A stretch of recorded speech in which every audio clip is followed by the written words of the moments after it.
Olá, pessoal! Sejam bem-vindos a mais uma aula de Física. Eu sou o professor Maico Maciel e essa é a nossa aula 20.2. É uma aula de revisão de conteúdos, uma aula onde nós vamos resgatar os conceitos trabalhados na aula anterior, certo? E a aula anterior, né, que a gente trabalhou e que vai ser revisto agora, é o quê? Relatividade, tá? Então vamos falar sobre relatividade, como que funcionava essa teoria, qual foi o impacto que ela causou, certo? Então vamos lá, vamos contar a historinha. Albert Einstein, lá em 1905, ele vai lançar os artigos, né, que mudaram o conhecimento e a história da física, tá? Então ele lançou ali mão de 5 artigos, e daqueles artigos, cada artigo vai impactar uma forma diferente e vai criar um ramo diferente de estudo dentro da própria física, ok? Então vamos começar pensando o seguinte. Ó, essa é uma aula de revisão. Vamos começar pensando no seguinte. Lá no século XIX, virando para o século XX, o Max Planck ele vai estudar a radiação, né? A emissão de radiação, aquecer um corpo, emitiu radiação. E ele vai pensar o seguinte, a energia é quantizada. Significa que a energia não vai ser dada pelo contínuo. Então a energia vai ser dada de forma discreta. Eu só posso encontrar valores múltiplos de 1 inteiro dessa energia. Então, valores que eu chamo de discretos. Ok. Seguindo essa sequência, depois do Max Planck, aí o Albert Einstein vai estudar o quê? O efeito fotoelétrico, ok? Aí vai lançar a mão uma das teorias dele do efeito fotoelétrico, teoria essa que deu a ele o Nobel de Física. Então, a ideia do efeito fotoelétrico vai ajudar e vai complementar a ideia do Born, né? Teoria da complementaridade de Born. Significa que, na natureza, para que nós tenhamos uma descrição completa dos fenômenos, eu tenho que pensar na luz com um comportamento ondulatório e tenho que pensar na luz com um comportamento corpuscular. Somente essa natureza dual da luz é que vai poder atender a todas as observações feitas pela natureza. Então, ora ela se comporta como onda, ora como partícula. Ok, falou do efeito fotoelétrico. Aí agora, pessoal, vai chegar um novo ramo lá, que é a relatividade. A relatividade, ela vai mostrar o comportamento de grandezas que antes eram consideradas fixas, tá? Então, que grandezas é essa que você está falando, professor? É o tempo. Você considera o tempo absoluto? Você considera o comprimento absoluto? A massa absoluta? Aí você fala, mas eu não entendi a pergunta. O que é absoluto? Seja onde você estiver, se você começar a contar o tempo, e se outra pessoa estiver em outro local e começar a contar o tempo, a diferença do tempo medida vai ser a mesma? Sendo que uma está em movimento e a outra não? Será que a massa de ambos será a mesma? O comprimento será o mesmo? Então, assim, a física clássica vai dizer que sim. Essas grandezas que eu acabei de falar, tempo, massa, ok? E comprimento, vão ser grandezas absolutas, fixas. Para a relatividade, você vai ter a possibilidade de que elas sejam modificadas, né? Relativas ao referencial. Então aí você vai ter o que nós chamamos de referenciais inerciais, ok? Referenciais não inerciais, ou seja, você vai ter uma aceleração do referencial. Então ele é não inercial. Esse referencial está em repouso? Inercial. Ou velocidade constante, retilíneo e uniforme? Ok, então eu posso fazer essa classificação. Tudo bem? Vamos lá, pessoal, manda na tela. No final do século XIX, pensava-se que todos os fenômenos físicos... Opa, voltamos aqui, cadê a caneta? Pronto, aí. No final do século XIX, pensava-se que todos os fenômenos físicos poderiam ser explicados dentro das teorias correntes. Entretanto, certos fenômenos rebeldes fugiam do alcance dos cientistas, né? Então foi aquele problema da radiação, o catástrofe do ultravioleta, né? Então a relatividade, vamos lá, consequência da relatividade. Dos postulados da relatividade resulta um conjunto de importantes corolários, né? Então a teoria da relatividade foi elaborada por Albert Einstein, é uma das mais famosas teorias da física e você deve pensar que a sua complexidade envolvendo a velocidade da luz e o espaço-tempo nunca estaria visível para você, sendo que no dia a dia todos estamos sujeitos à relatividade. A questão aqui é que para velocidades muito baixas, que é as nossas velocidades cotidianas, você caminhar, você correr, você andar de moto, andar de carro, mesmo de trem, essas velocidades são muito baixas. Então, para essas velocidades, a física de Newton, a física de Galileu, ainda funciona. Com algum erro, com algum grauzinho de erro, mas ainda funciona. Mas quando eu vou ter velocidades acima dos 10% da velocidade da luz, pessoal, aí você pode esquecer aquela física do Galileu, aquela física do Newton, e aí nós vamos adotar a física de Einstein, né? A física da relatividade, ok? Vamos lá, pessoal, manda na tela. Então, olha só, as teorias da relatividade, todas as leis da natureza são as mesmas em todos os sistemas de referência inerciais, ou seja, sistemas de referência não acelerado. A velocidade de propagação da luz no vácuo é a mesma em todos os sistemas de referenciais inerciais. E aí tem uma regra aqui que você não pode esquecer nesse ponto, é que na natureza o limite de velocidade da natureza é a velocidade da luz no vácuo. Aí você fala, nossa, professor, então tem uma regra, como se fosse uma regra de trânsito, né? Tem uma regra na natureza que fala qual é a velocidade máxima que eu posso ter. Qual é a velocidade máxima? Tem a velocidade da luz no vácuo. Nada é capaz de superar a velocidade da luz quando ela está no vácuo. Qualquer corpo vai ter uma velocidade menor do que essa. Tudo bem, pessoal? Vamos lá. Aqui eu tenho para as transformações de Galileu, eu tenho que considerar que existe dois referenciais, né? Um referencial que está no objeto que está se movendo, então vai estar com o reloginho, e um segundo referencial que está no solo. Então eu vou ter um tempo para medir o referencial no transporte e um tempo para medir um referencial a partir do solo, ok? Quando eu consigo relacionar essas coordenadas com os referenciais diferentes, eu faço o quê? As transformações de Galileu. Ok?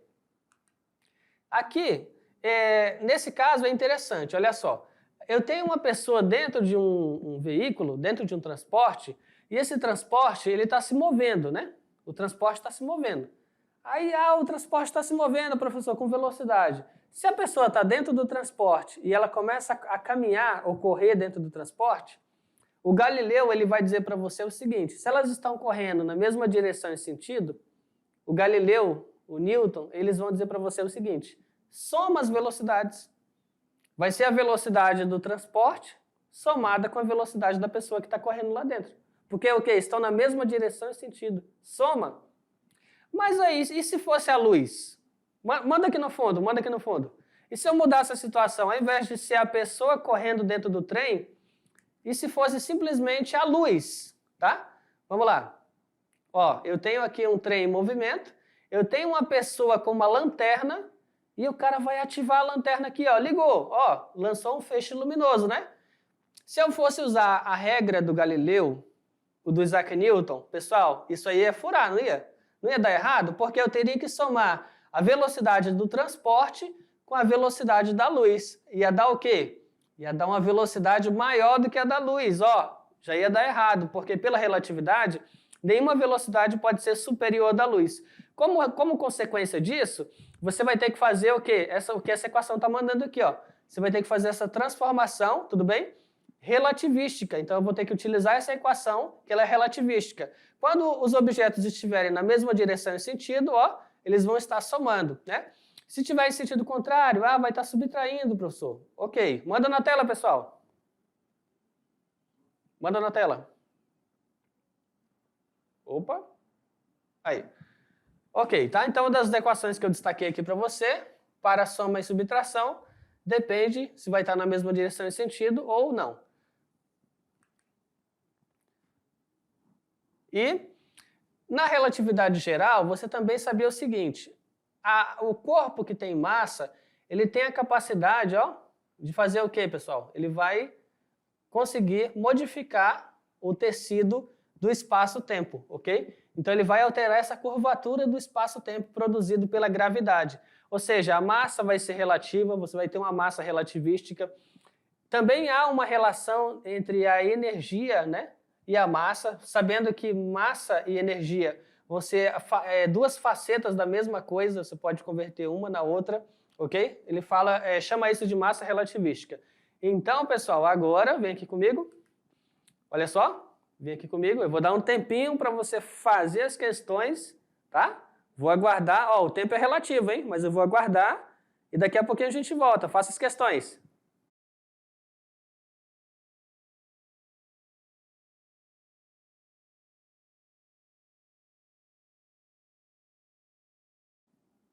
Opa, voltamos, pessoal. Acabou o tempo. Eu espero que vocês tenham tentado fazer, conseguiram responder. Agora nós vamos saber se você acertou, né? Respondendo passo a passo, vamos discutir o enunciado, entender por que a resposta é essa. Vamos lá, pessoal, manda na tela. Primeira questão. A teoria da relatividade restrita, e aí a gente tem que fazer um destaque interessante aqui. Por quê? Por que restrita? Porque olha só, porque, pessoal, eu expliquei para vocês que relatividade, tem duas, tá? Teoria da relatividade restrita, tá? Essa o Einstein ele lança lá por volta de 1905 e a segunda ele lança por em torno de 1915, 10 anos depois. A relatividade restrita, ela vai falar o quê? De referenciais inerciais, tá? Inerciais. Eita, ficou feio isso aqui, né? Referencial inercial. Ou seja, não acelerado, tá? Aceleração igual a zero. Ok? Aí, em 1905, ele lança essa teoria. Aceleração igual a zero, referenciais inerciais. Em 1915, ele lança uma segunda, né, relatividade geral, onde ele consegue trazer a gravidade, né, a massa, para análise. Então, aqui ele coloca uma situação onde tu pode ter referenciais não inerciais. Então, na questão está deixando claro que ele está falando aqui da relatividade restrita referente à sua primeira teoria. Vamos apagar aqui. A teoria da relatividade restrita prevê que a velocidade da luz é a mesma para todos os observadores, independentemente do estado de movimento relativo entre eles.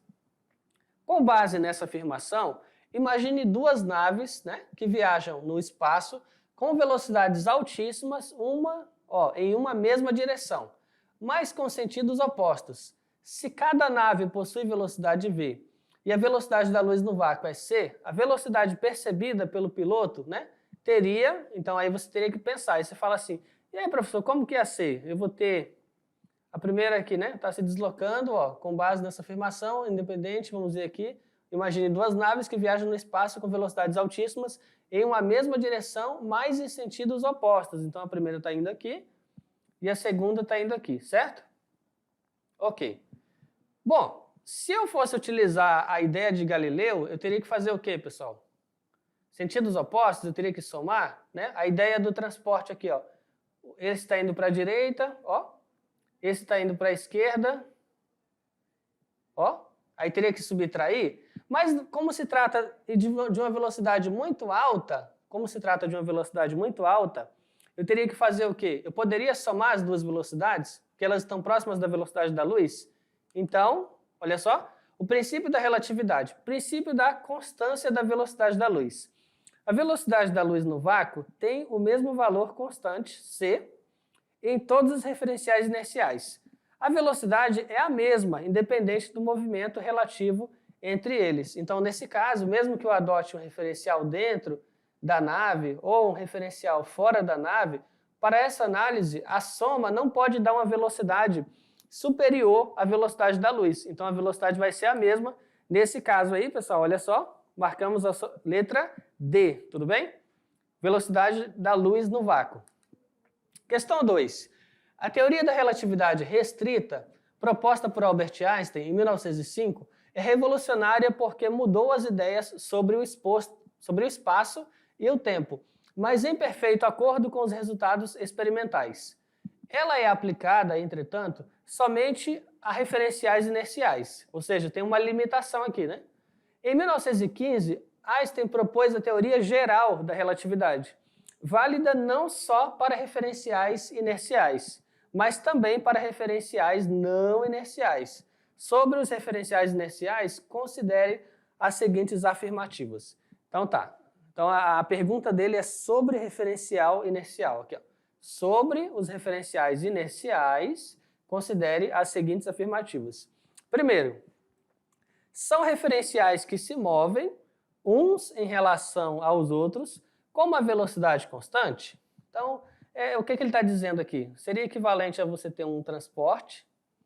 Esse transporte está em movimento, V, tá? Aí esse V, eu estou colocando aqui, professor, ó, vamos apagar isso aqui. Eu tenho um transporte, ok? Velocidade V, e esse velocidade V em relação a um referencial S. Aí aqui dentro eu tenho uma pessoa, e essa pessoa está se deslocando com velocidade V', mas em relação ao referencial dentro do transporte, S'. Tá? Então, nesse caso, ele está dizendo o seguinte, se o referencial é inercial, ele fala aqui, ó, são referenciais que se movem uns em relação aos outros com velocidade constante. Então, a velocidade aqui seria constante? A velocidade aqui seria constante? É o que ele está afirmando? Segunda afirmação, são referenciais que se movem uns em relação aos outros com velocidade variável. Então, seria a questão dele comentar assim, eu tenho um referencial externo maior, S, eu tenho um referencial, sobre esse referencial uma velocidade V, mas aí eu tenho um objeto, ou uma pessoa, alguma coisa se movendo aqui, num referencial S', e nesse referencial a pessoa está acelerando, tá? Então ela tem velocidade? Tem, mas ele está dizendo que essa pessoa também estaria acelerando. Então essa teoria, né, do referencial inercial, cadê aqui? Ó, considere sobre referenciais inerciais. Ele está dizendo que eles se movem uns em relação aos outros com velocidade variável. Então, quando ele fala velocidade variável, ele está falando de aceleração. É isso que acontece? E terceiro, observadores em referenciais inerciais diferentes medem a mesma aceleração para o movimento de uma partícula. Ok? Então, vamos lá, pessoal? A alternativa, olha só. As alternativas 1 e 3 são verdadeiras, tá? Então, observadores em referenciais inerciais diferentes medem a mesma aceleração para o movimento de uma partícula. Então, você considera essa aqui, ela está incorreta, né? Porque não se trata de velocidades aceleradas, se trata o quê? De velocidade constante. Então, por isso, né, você vai ter 1 e 3. Sendo que a primeira foi qual? São referenciais que se movem uns em relação aos outros com velocidade constante. Então, por isso que é 1 e 3. Letra E. Vamos lá, pessoal. Questão 3. Antes mesmo de ter uma ideia mais correta do que é a luz, o homem percebeu que ela era capaz de percorrer muito depressa enormes distâncias. Tão depressa que levou Aristóteles, famoso pensador grego, né, que viveu no século IV a.C., e cujas obras influenciaram todo o mundo ocidental até a Renascença, a admitir que a velocidade da luz seria infinita. Então, é um pensamento que o Aristóteles teve, né? A luz é infinita, ok? Então, olha só, hoje sabemos que a luz tem velocidade de aproximadamente 300 mil quilômetros por segundo, que é uma velocidade muito grande. Porém, apesar de ser muito grande, ela tem fim, ela é finita. A teoria moderna, que admite a velocidade da luz constante em qualquer referencial e, portanto, torna elástica as dimensões do espaço e do tempo, é o que, pessoal? Letra A, teoria da relatividade, teoria da dualidade onda-partícula, teoria atômica de Bohr, princípio de Heisenberg ou a lei da entropia. Então, nossa resposta aqui, ó, teoria da relatividade especial, proposta por Einstein, está baseada em dois postulados, sendo que um deles é o enunciado da seguinte forma: as leis da física são os mesmos em todos os referenciais inerciais, ou seja, não existe nenhum sistema de referência inercial preferencial. Então, portanto, pessoal, resposta, ó, teoria da relatividade, letra A. Vamos lá, pessoal, quarta questão. Através da relação energia igual à variação da massa pela velocidade da luz ao quadrado, fica claro que existe uma equivalência entre a variação da massa de um corpo e a energia cinética que ele ganha ou perde. Sendo assim, é correto afirmar, letra A, independentemente de ocorrer uma mudança na energia de um corpo, a sua massa permanece constante? Está estranho isso aqui, né? Como é que ele vai variar a energia e não vai variar a massa? Letra B, quando a energia cinética de um corpo diminui, há um correspondente acréscimo da massa desse corpo. Então, a energia cinética diminui, a velocidade diminui, a massa aumenta, é isso que ele está dizendo? Letra C. Quando um corpo adquire energia cinética, sua massa não sofre um acréscimo. Será, pessoal? Energia cinética aumentou, velocidade aumentou e a massa permaneceu a mesma? Letra D. Quando um corpo adquire energia cinética, sua massa sofre uma diminuição. Então ele fala que aumenta a energia cinética, aumenta a velocidade e a massa diminui. E letra E. Quando a energia cinética de um corpo diminui, há uma correspondente diminuição da massa desse corpo. Ele está dizendo que a energia cinética diminuiu, a velocidade diminuiu e a massa diminuiu. Então, olha só, resposta pessoal, letra E, né? Tudo bem? Letra E. Então, agora vem aqui comigo. Olha só. Essa foi a nossa aula de revisão, pessoal, de relatividade. Eu espero que você tenha acertado e até a próxima, pessoal. Tchau, tchau.